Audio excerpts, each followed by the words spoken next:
I don't know. It's on y'all, dude. Y'all want to like go through the Shredder's Revenge, or y'all want to do like a sketch, or what kind of order? I'll leave it up to Always Angry, since he's our number one.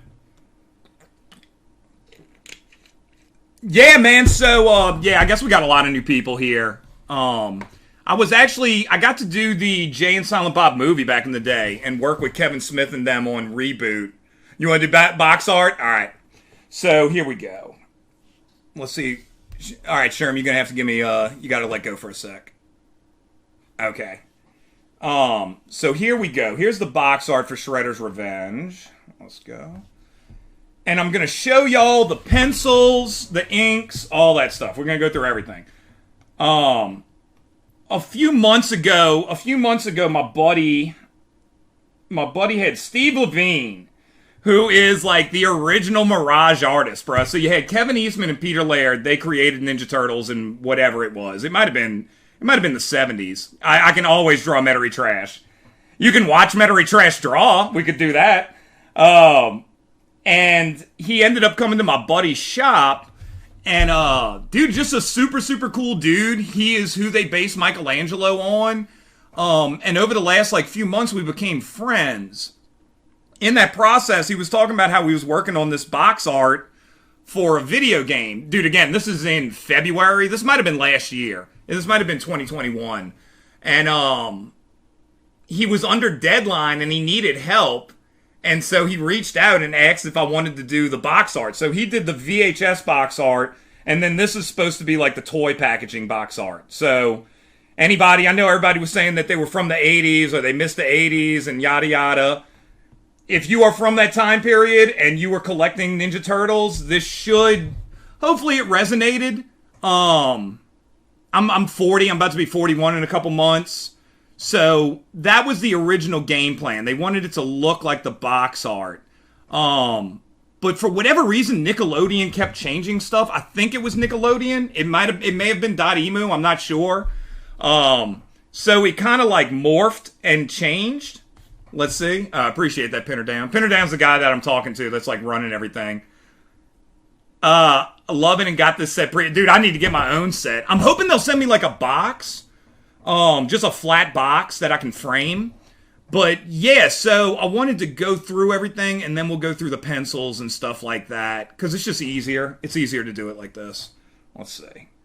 The other fun thing is since I am drawing the comic book, I was able to sneak in a bunch of stuff. I don't even know if I should be saying it or not. Yeah, dude. Eastman, I met him before. He's a cool dude. So him and Levine... Again, Michelangelo, Steve Levine, right there, after, if you can see it, after Levine, they went to high school together.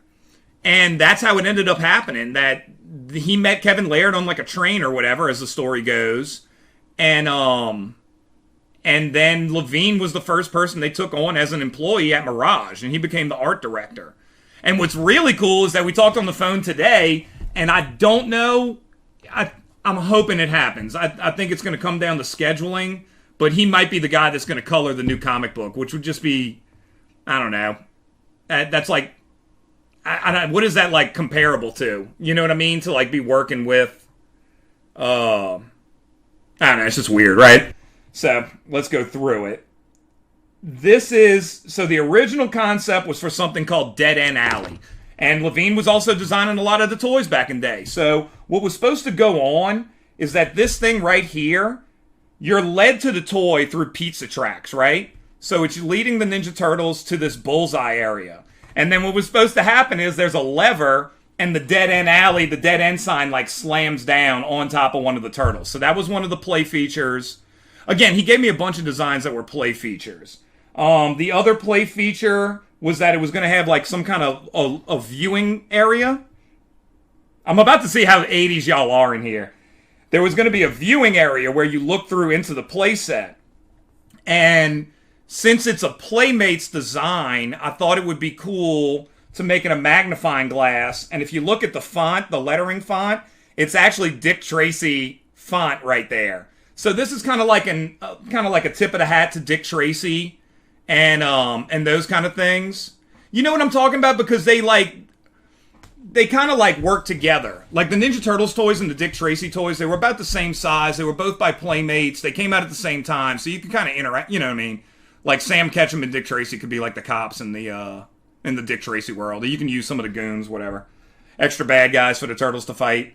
What were some of the other things? Okay, here's another Easter egg. We got Weird Pizza. If anybody watches the cartoons, like old episodes of the cartoons, there was episodes where Shredder opened like a pizza shop, and it was called Weird Pizza. I'm throwing it into the comics as well, and it was a way to like lure the Turtles in because he knew that the Turtles would order something like ridiculous as a toy. As a pizza, like some kind of like outrageous toppings. So that is a reference for that. I think I'm going to save the comic book references for the end. Levine and I had done a redo cover of an old Ninja Turtle book where there was like this filthy mattress in it. So I wanted to throw the mattress in there. So that's kind of like a nod to Levine and Kevin Eastman. If you have played with the playset. So let's just do the playset stuff. In my mind, this is an extension to the playset. This is an extension to the original playset. So I wanted you to be able to like connect it. Remember how we would connect to the Technodrome? Is it really? Dude, whoever was doing the game, they know what they're doing. Like, it was definitely fans. Bro, when y'all see the first issue of the comic, I'm telling you, dude, it's a fantastic concept. And Travis Himmel, you'd be very happy. The intro was under 2 minutes, so you'd be very happy to hear. Yeah, whoever was doing that, because they have characters. I think Nickelodeon is pushing one character in particular. I'm not going to say it's a she, but she's in the video game, and they wanted her to be in the comic book. So there's a character from the old series they want that they're pushing. You might be able to guess who it is, because she's really random. But if you look at it, that was the whole concept. I was like, what if Playmates had taken old extra pieces and put them together into like a side playset? So that's why you have the sewer piping, y'all should know what that is. I'm assuming everybody here is like from the 80s or early 90s. You know what that is. That's the light pole that Michelangelo and all the Turtles could swing on. You could bash against somebody. This is the manhole cover with the eyes on it and stuff like that. Let's see what else is from the toy. The actual sewer playset is right here in the background. So that's what's supposed to be back there in the corner. So again, it's like you're on the floor playing with your toys. All the figures are designed like the toys for the most part. As it went on and it was getting clear that it wasn't going to be a box, we weren't going to be able to do it like a Playmates toy. That's what seemed like was going on. But there's still elements in there. Like if you look at the Rocksteady toy, those are his weapons, those are his accessories, all that kind of stuff. Knuckleheads in the background, floating down. God, dude, this thing took forever. Oh, and another fun thing is on all the old Ninja Turtle toys from back in the day, we can actually use the review cam for once. Let's do it. This is the first time using a review cam. All the toys back in the day, and again, Levine's working on these. I'm always looking for a deal. They had these cool, like, brick letters and stuff like that on there. These bricks behind, and they were always busting out of the bricks, right? So, when we went to it, I was debating what is the background going to be, and I thought it would be cool if, like, the bricks... It's not, like, totally obvious, but it's the same colors that were used on the toys, right? So, I don't know. I doubt anybody's going to catch that one, but in my mind, it was very Turtle-esque, right? So, that is that. Oh.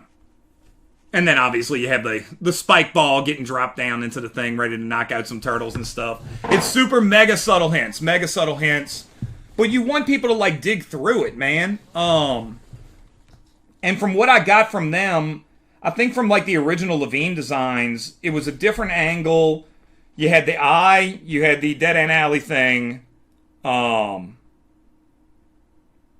think that was it, dude. Maybe the spiked ball? I don't think the spiked ball was in it. Even the Easter egg is an Easter egg? Yeah, right? So, yeah, man. Let me go to let me go to the away real quick so I can open up my, Y'all want to do a quick set of commercials? Hey, my name is Tim Lattie. Welcome to Easter Egg Talk. Well, dude, that's the whole idea behind this stream. Dude, I haven't streamed in like 3 months, at least. I don't remember when the last time was. And we've been trying to get a stream going. Dude, if we can do like an hour a day or maybe a couple times a week, I'd be down to do it. It's just, dude, I'm going to be up till like 11 o'clock easy. I'm going to make it like a beans and rice and like get back to inking Ninja Turtles. All right, let me get the pencils and the inks just to show y'all, and maybe even Levine's design. And just for the old school people that used to come in here, which are basically just my friends. Let's see, because we haven't done this in a while, and this is actually my favorite part of the stream. Give me 1 second. Remember, Kyle, Captain Enemy Submariner will be back after these messages. Yikes, that's for roll pet stripe. Where did they come from? Funny you should ask. Wow. Follow me. Wow. I swiped one stripe from a zebra, and one from a kite, and one from a tie, and even one from a fish swimming by. I swiped a stripe from everything you see, and put them on this special green roll-up magically. Swipe stripes. Now you can get one free inside boxes of fruit roll-ups. 1,001 taste adventures. Ah, what a day for Lucky Charms. The marshmallowy part of me complete breakfast. The kids, I'll hide me Lucky Charms in the forest. What happened? Oh no, people cut down all me trees and forgot to plant new ones. And now there's no place for me to hide me Lucky Charms. Well, why don't you just make more trees with your magic? Oh, sorry, me friends, I only have marshmallow magic. But you know, you kids have the magic to make real trees. We do? Sure, you can plant baby trees. Baby trees! And to help you remember, I'm putting delicious new marshmallow trees in every box of Lucky Charms. Special marshmallow trees? Yum!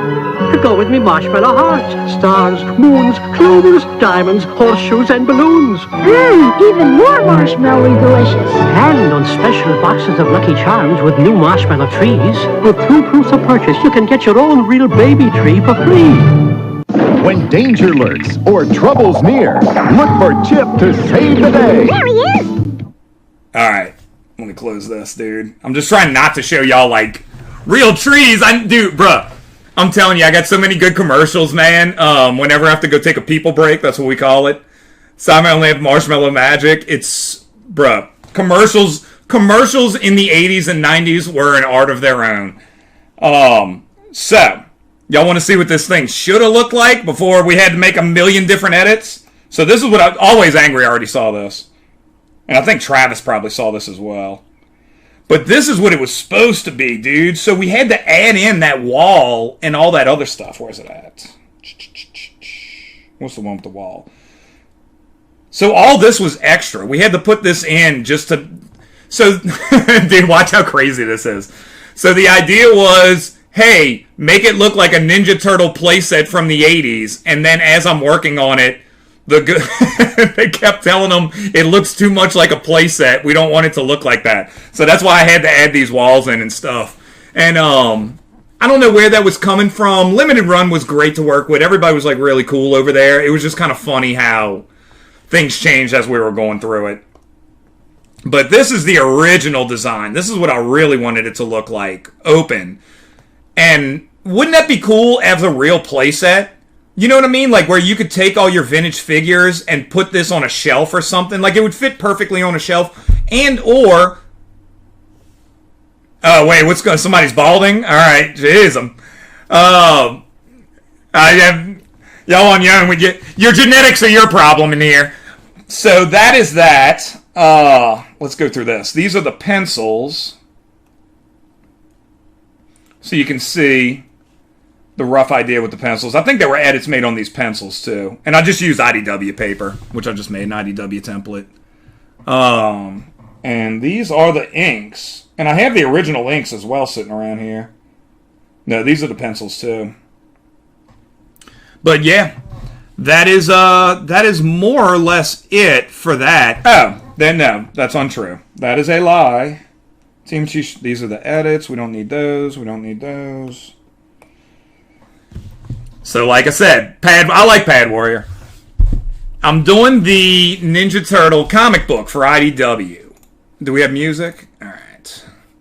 Oh, what you got? What you got playing?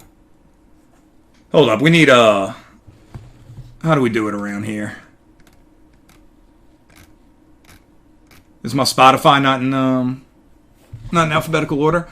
So nobody knows I did this at Limited Run or at IDW, so don't tell anybody. There we go. But I threw in some Easter eggs from the new comic book series. So you won't be able to see this until October. But that is an Easter egg. And let's see. And that is an Easter egg from the new IDW series starting in, I think it was scheduled for September 28th, but I believe it has been moved back until October. So it'll be quarter 4. And you'll be 4 issues. And if it goes well, it should go ongoing. I hope, man. I hope it goes ongoing.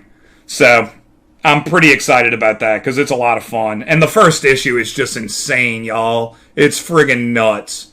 If you ever played Ninja Turtle, I know Always Angry did. I don't know how late in the game you got with Ninja Turtle video games. But I mean, dude, issue 1 is loaded with games. So it should be a lot of fun. So Pad Warrior, my boy or girl. What, man, I wish I had a comic shop in my city. I'll have to go digital.